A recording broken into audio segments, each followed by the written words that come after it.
Hi, so today we're talking about how to support your adrenal health after such a stressful year. You may be wondering, who am I?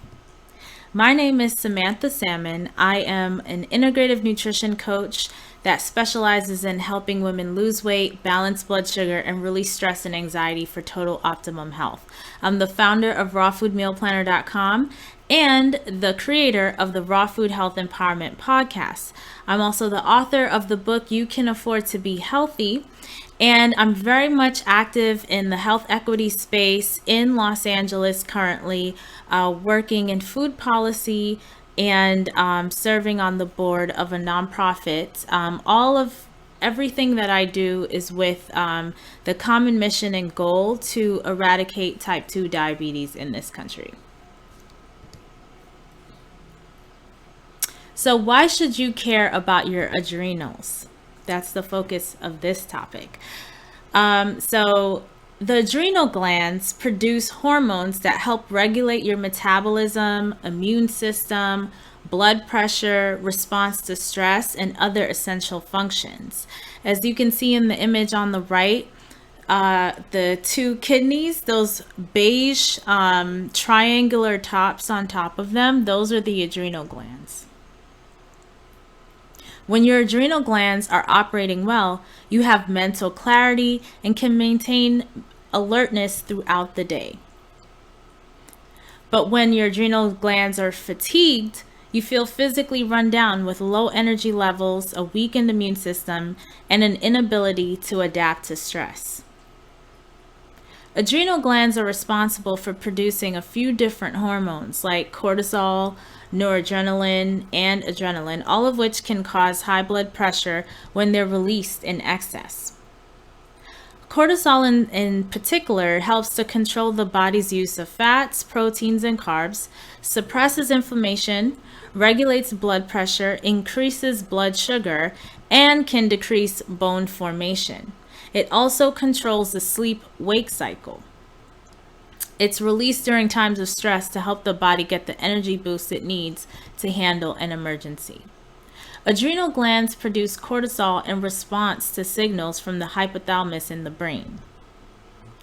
The adrenal medulla, which is the inner part of the adrenal gland, controls hormones that initiate the flight or fight response.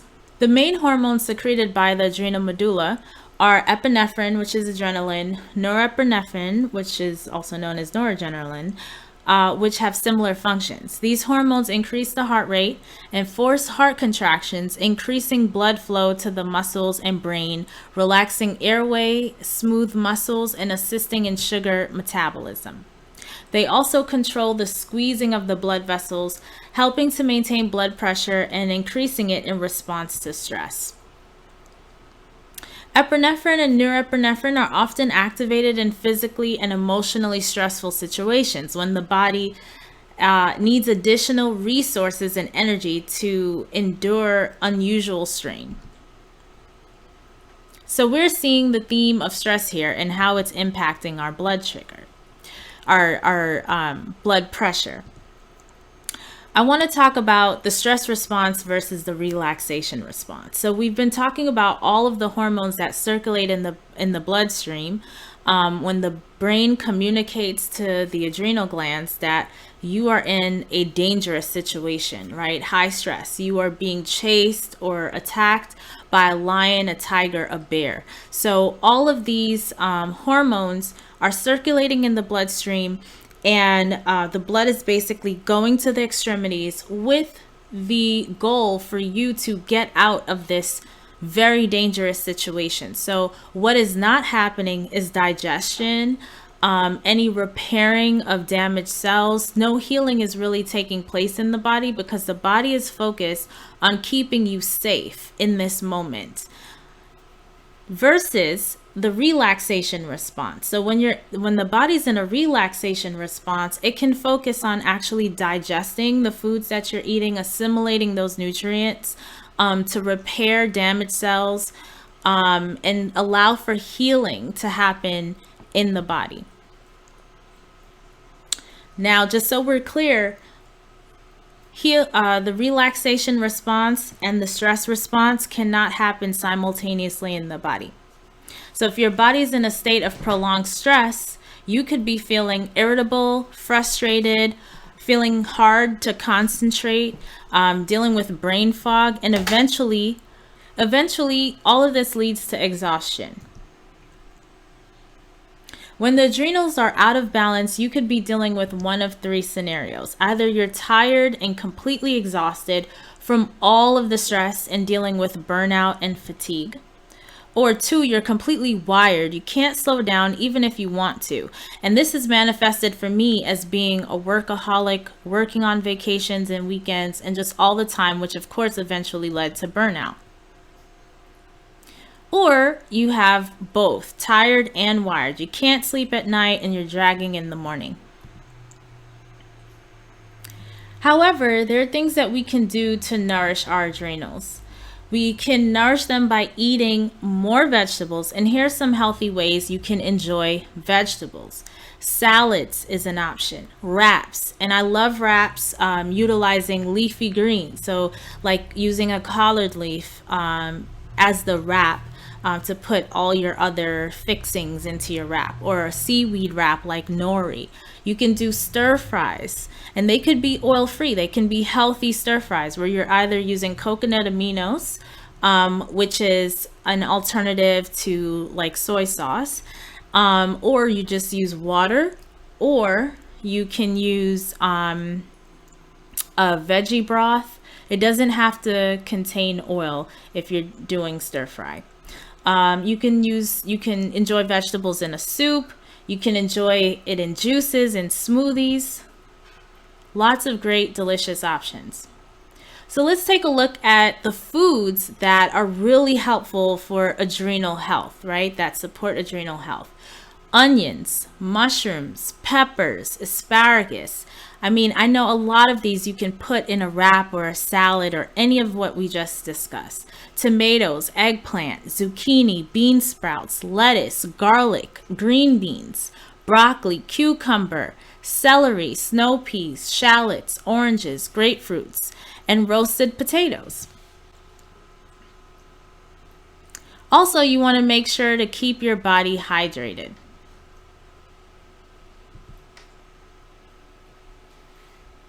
You want to make sure also to consume omega-3 fatty acids. And in addition to being nourishing to the adrenals, the fatty acids are crucial for your body and brain to function optimally and are strongly linked to reduce risks of many diseases. Here's some healthy sources of omega-3 fatty acids: walnuts, chia seeds, flax seeds, hemp seeds. You can have walnuts in your salad, chia seed pudding for breakfast, flax seeds in your smoothie, and hemp seeds in your smoothies or salads. You want to make sure also to avoid fried foods and gluten. And I know gluten gets tricky, so I just want to explain where gluten is lurking. Grains, the grains that have, so not all grains have gluten. There are few that do, and these are the few: wheat, barley, rye, farina, spelt, kamut, wheat berries, farro, and couscous. Some condiments and beverages also have gluten, like beer, for example. It contains gluten. There's also processed foods that have gluten, like meat substitutes, like your veggie burgers and your hot dogs, prepared lunch meats, egg substitutes, canned soups and soup mixes, certain ice creams and cereals and French fries and other fried foods. So you just want to make sure that you are checking the packaging to make sure it's gluten-free. Also, since adrenal imbalance is caused by prolonged high levels of stress, we want to regulate stress. And how do we do that? We need to minimize screen time. So what do you do instead of screen time, right? That's a lot of time not being on screens.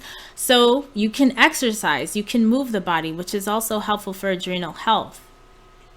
Lower intensity is fine when you're feeling exhausted. You definitely don't want to push yourself too much. Some ideas can include Afro-Flow yoga, which is probably one of my top faves on this list because it incorporates yoga, dance, and meditation. And in the process of doing Afro-Flow yoga, you really learn how to listen to your body. So you're not pushing yourself into the stress response when you're being active.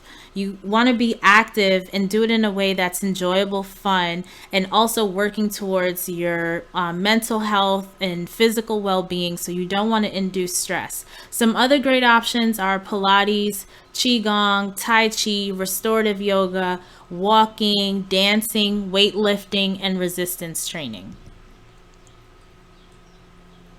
Also, make these activities fun with essential oils and great music because this is your playtime. You want to make sure to breathe. Breathing is really going to help you mitigate stress. Meditate. And generally, just slow down when you're in line, when your family's speaking to you, when you're doing dishes. You can even think of some more ways and other areas of your life where you can take advantage of the opportunity to just slow down and not rush through life. When we're rushing through life is really when we tend to put stress upon ourselves. It's okay to have lazy days and unscheduled time on the calendar. You need that flexibility to just really be bored and not have anything to do, so you can just be instead of do, because we're human beings and not human doings, right? So we just want to have that free time on your calendar.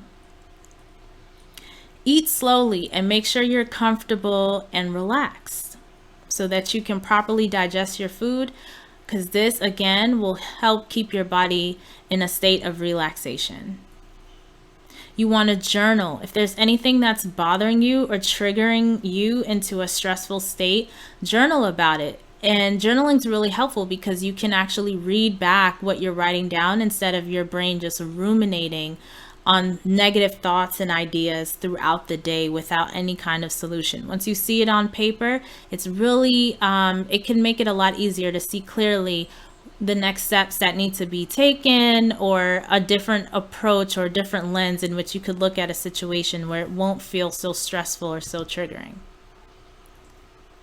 You also want to make sure to get quality sleep. Now, I want to dig deeper and talk about herbs for healthy adrenals, because herbs are even more nutrient dense than fruits and vegetables, right? So this is a really great addition to your health and wellness routine. There are many wonderful herbs that can be used to tone the endocrine system. You have adaptogens, bitters, and nervines. However, adaptogens are the best tonics to help the body cope with stress so it doesn't lead to exhaustion and a weakened immune system, which is so important even at this time. So a few great herbs to focus on would be ashwagandha, rhodiola, holy basil, eleuthero, and my favorite, schisandra berries. Okay, so I want to add here how exactly to utilize these herbs in case you are in the store and you're interested in getting these herbs.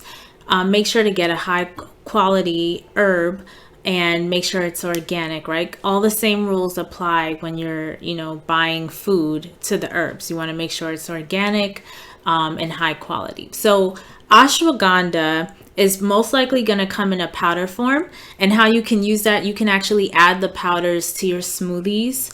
Rhodiola is most likely going to come in a root form, and when herbs come in like roots or barks or like they're hard or like that, you want to make a decoction, which basically means you want to put it in water and boil it. Bring the water to boiling with the herb in there, and Bring it, once the water boils, you want to make it simmer for about 20 minutes, and then you can strain it and allow it to cool and drink that. Holy basil most likely is going to come in the form of leaves, and because leaves are a little bit more delicate, you can actually just make a tea and what we call an infusion. So that's typically how you would use any tea bag, where you basically put the herbs in your cup. You can even utilize one of those herb strainers or herb bowls where you put the herb inside and you close the little bowl and put it in.